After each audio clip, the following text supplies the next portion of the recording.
Hi friends, welcome to PPK Pharma Tutorial YouTube channel. In this video, we are going to discuss about distribution law and its statement, explanation of distribution law, applications of distribution law, and limitations of distribution law. This topic comes under Physical Pharmaceutics 1, B Pharmacy, 3rd semester, Unit 1, R19 syllabus. If you like this video, please click on like button, subscribe our channel PPK Pharma Tutorial and share this video to your friends. Now we will go into this video. That is, what is distribution law? The distribution of solute between miscible liquids means distribution of a solute between a two immiscible liquids is known as Nernst distribution law or distribution law. What is Nernst distribution law? Nernst distribution law states that when the added substance is insufficient to saturate the immiscible liquids, then the solute distributes between the two liquids in such a way that at equilibrium, the ratio of concentration of solute in the two liquids is a constant at a constant temperature. That means Nernst distribution simply states that when we add a substance is insufficient, that means when we add a particular substance which is insufficient to saturate the immiscible liquids, then the solute which is present in the solution distributes between the two liquids. How it distributes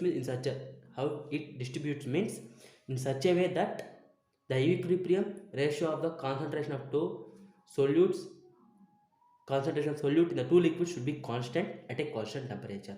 That is Kd is equal to distribution constant, that is equal to concentration of solute in organic phase divided by concentration of solute in aqueous phase, that is equal to CO by Cw.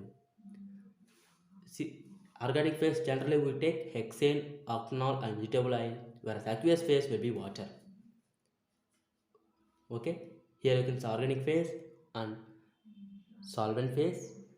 At a constant temperature, there will be a distribution of solute between the two liquids in such a way that the equilibrium of ratio of solute in two liquids should be constant. The solute will be distributed in two liquids. X is solute now, so it distributes in two liquids in such a way the equilibrium will be constant at a constant temperature. Okay, next, distribution law can explain the distribution of gases between liquids or gas phase. That means distribution of gases between a liquid and gas phase is explained by distribution law because Henry's law is in the form of distribution law. That means Henry's law is similar to the distribution law. So distribution law can explain the distribution of gases between liquid phase and gaseous phase. Okay, the partition coefficient is nothing but it is a physiochemical property of a substance which depends on the solvent system and it does not depend on the proportion of the components. That means in this point we can say that partition coefficient is a physiochemical property of a particular substance. It purely depends on the solvent system and it does not depend on the proportion of the components. Before we learn the definition of what is partition coefficient, now we will explain the explanation of partition coefficient. Distribution is an equilibrium law, that is the process of distributing the solvent from solvent A to B or from B to A. It is in dynamic equilibrium.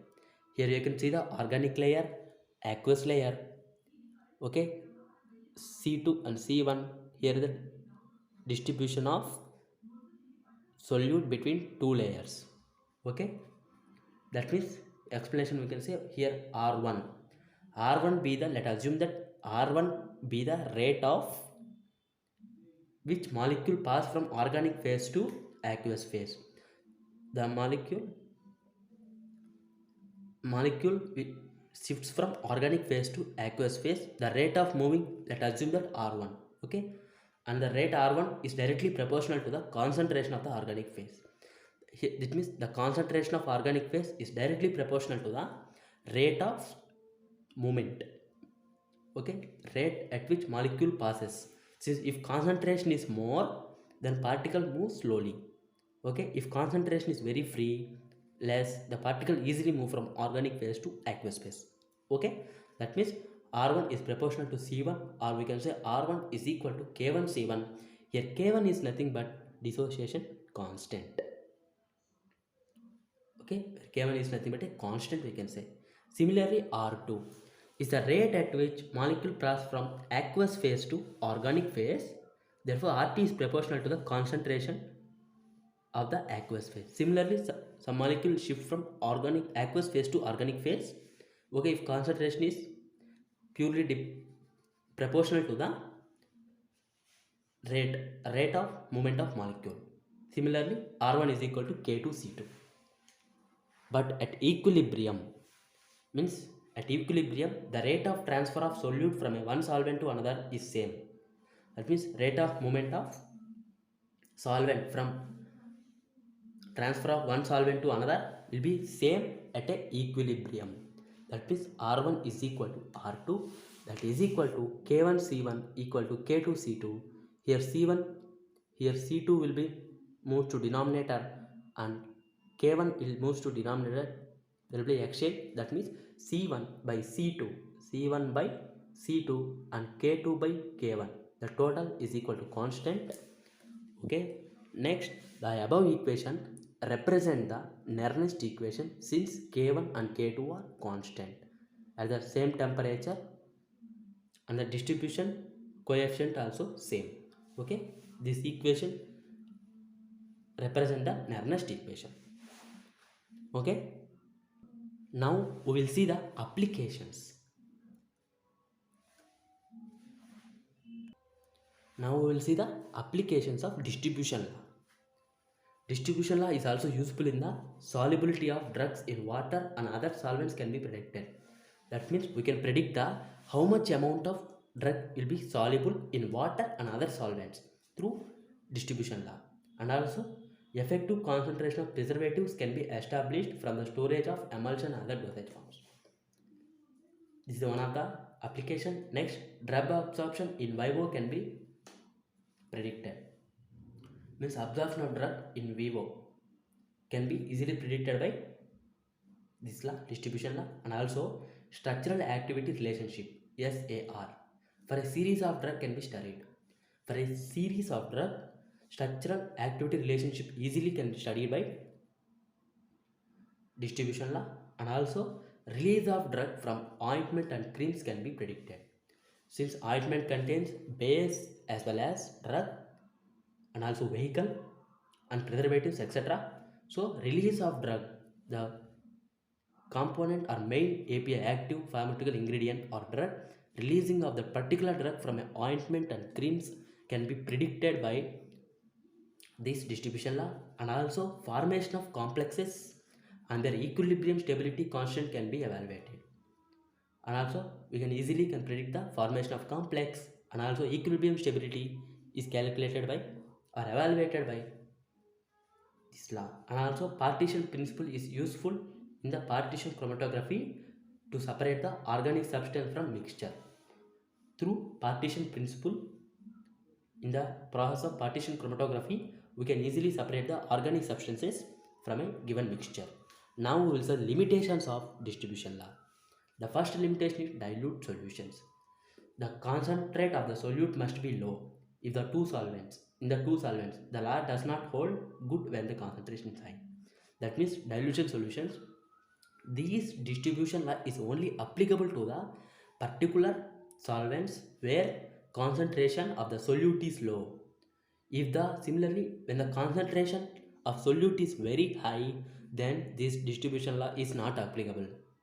Okay, and also at constant temperature, the temperature should be kept constant throughout the experiment since solubility is purely depend on the temperature.